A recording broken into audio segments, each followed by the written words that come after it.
Yes, I know that is not a neon tetra, but in this video we are going to spawn neon tetras. So this is the system that I'm going to use. I have spawned quite a few different tetras and that in the past year or so. All it is it is 2 foot by 1 foot aquariums on their ends, sitting on a stand. They are all drilled with little holes in the side. We have overflows going into a pipe, and that pipe goes into a 4-foot sump. The water going back into the tanks, I have little taps on them so I can turn off individual taps. Each tank has a little sponge filter in it, so it has its own filtration. And the reason for that is when we are spawning tetras, the fry are so small, they're going to go through most sponges and into overflows, and then you're just going to lose your babies. So we can turn that off, spawn our fish in here.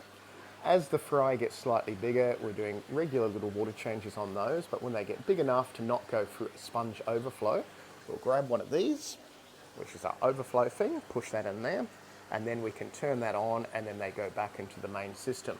And the reason for that is you want a lot of water volume when you're growing up a lot of baby fish. So if you've only got like a few fish in a tank, it's not a general problem like these tanks here. And here's some lovely female neon tetras, albinos and commons in there, and a few pencil fish. But when you have a lot of fish like this tank, it's not going to support that with that volume. So instead of having like a 60-litre tank, you've got about 300 or 400 litres all hooked up to one. So that's sort of the whole logic of this system. You can spawn them obviously in anything, but this way you don't have to take the fry out of the spawning tank and put them into a bigger tank and a bigger tank and a bigger tank and generally stuff around like that, because catching hundreds of tiny little fish is a complete nightmare and no one really should bother doing that. Well, that's my logic anyway. It's worked in the past, it will work again. So, getting back to our neons, we have separated males and females. So we have females in this tank, we have males in this tank. Our water quality in these tanks is a pH of around about 6.5 or so. The TDS is pretty up there. I think it's about 200 parts per million, which is a lot of different bits and pieces. TDS is total dissolved solids. My GH and KH is moderately hard, and tetras are not really going to spawn in hard water. These are the spawning tanks which have been turned off the system. That water in there is reverse osmosis, which is about 95% RO water. Reverse osmosis, and if we go down here to this very old, dirty looking thing, this is our water filter or our RO unit. It has town water go in. It goes pressurized through these filtery things, and then you have wastewater, and then you have good water going into a barrel.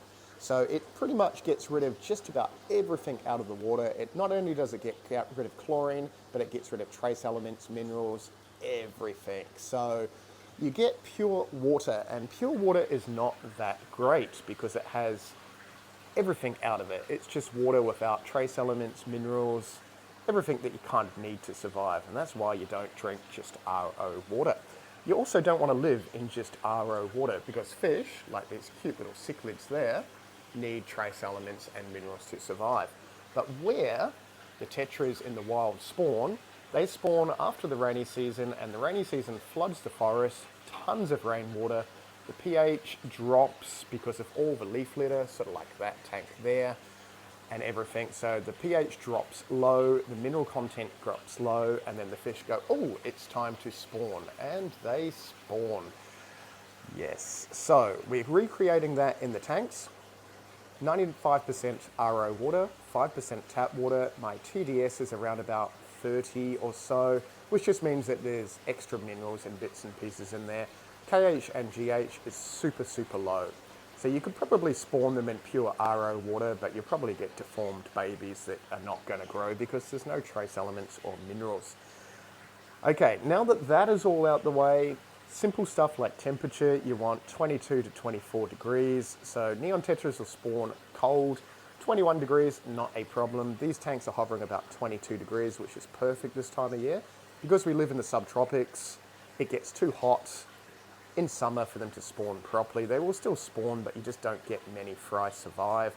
And we have no idea how many fry we're going to get survive in this time because we haven't bred the albinos before, but we're going to breed albinos and breed common ones and go from there. And Yeah, this is going to be in a couple of stages, obviously, so you're not going to see baby fish in this video, but you will in one of the next ones. Now that we've got all that out the way, we know our temperature, we know our pH. Oh, and our pH, I should say, is around about 6 or so in these, so it's a little bit lower.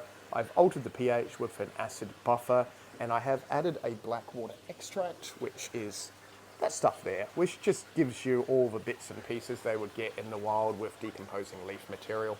And the reason we don't have decomposing leaf material in these tanks is because they will lay their eggs all in there and they'll just turn around and try and eat them. So our spawning tanks consist of a sponge filter in the back, a little tub, which doesn't really matter what tub you use. Sort of plant in there is called subwassatang. You can use moss, you can use spawning mops, whatever you want. But the way that that works is the fish will go into the tub, they will scatter their eggs. Most of the eggs will fall to the bottom. They're still going to eat a few, but they're not going to be scattered around the most of the tank. So the males are going to guard the territory, the females are going to come over, they will spawn, she'll dart off again, he'll wait and try and flare for another girl, and they just repeat the process. We're going to put the males in these tanks first. Going to let them settle for a day or so, get them used to the water quality, and we are going to drip them from this water into that water, which just means a bucket, pop the fish in the same water from the tank, get some airline out of this, and just drip them over about an hour or so they don't get shocked going from a different TDS and pH to that. That's all. And I've jumped a couple of days. I have 2 albino boys in there, 2 common neons in there, and then I have 2 pencil fish in there. They've settled in, doing their thing. I've been feeding them with just some defrosted brine shrimp, and that's another important thing as well. So like defrosted frozen food will condition them super well. Here's the girls in here, they've just had their breakfast, and yeah, they are looking incredibly chunky. So you want the females looking like they're completely filled with eggs, can hardly eat, they're that fat. Because yeah, in the next day or so, we're going to introduce them into there. But why we are here, and why I've been feeding them, I was feeding my pygmy cories, and we've noticed an absolute ton of eggs in here. If you haven't seen pygmy Corydoras before, they are lovely little fish. Max out around that 2 to 3 centimeters. You can even keep them as shrimp, and there is a lovely little Neocaridina shrimp there, that blue thing. But if we zoom all the way on the back, those little specks, and that is so hard to see, are Corydoras eggs. Because this tank only has Corydoras and a few little Neocaridina shrimp in it, they will survive, and we'll have lots of little baby cories. There is a lovely lady right there. Awesome little fish. They just chill and do their thing. So this tank is 50% RO and 50% tap, but it's been adjusted with the pH and all that. So their pH is around about 6.6, but it's a low GH and KH as well. And that just is an easy way of making sure the babies survive. Getting back to these guys though, we are going to introduce the girls and then we're going to see what happens. I'll also quickly add that you need to get cultures of microworms or banana worms, which is a tiny, tiny little worm. You can buy these online or from different aquariums and pet shops. Yes, very important to get these before you start conditioning the males and females, because you'll need about at least a good 3 or 4 weeks to build up your numbers of these worms before the fish spawn. Most baby tetras are so small they're going to be too small for newly hatched brine shrimp, so you'll need worms or something equivalent in size to feed the fry before they actually are big enough for the brine shrimp. And I've introduced 3 females to the 2 males. As soon as they've gone in, the males have started chasing the females around, as you can see right there. So that is the spawning behavior that you want to start with. So the males are super keen, females are filled with eggs. Males are just going to keep harassing them until the girls end up in the plant. They'll both dart into the plant, she will release eggs and he will fertilize them. So it all comes down to whether they play the game at this stage or not, because quite easily she can just scatter her eggs on the floor and they will just turn around and eat them. So there's quite a few different ways you can do this, but hopefully we will get some eggs. So what we're going to do is just let them do their thing for about a day or 2, and then we're going to take the males and the females out. And then in the next video, we're going to jump about a week or so and see if there's any fry. So that is how you introduce neons together. In this tank, I didn't have enough common females, so I've got 1 common female and 2 conditioned albinos. As I said, because of recessive genes, all the babies are going to look like they're common, unless the common one is carrying the albino gene, which we know he's not, because he's from a completely different batch. I've also introduced some really big female pencil fish to our male pencil fish. They're considering their options right now, but going, what's just happened? We've got girls. And we've jumped about a day or so. The females are hovering around the tubs, which is what you want them to do.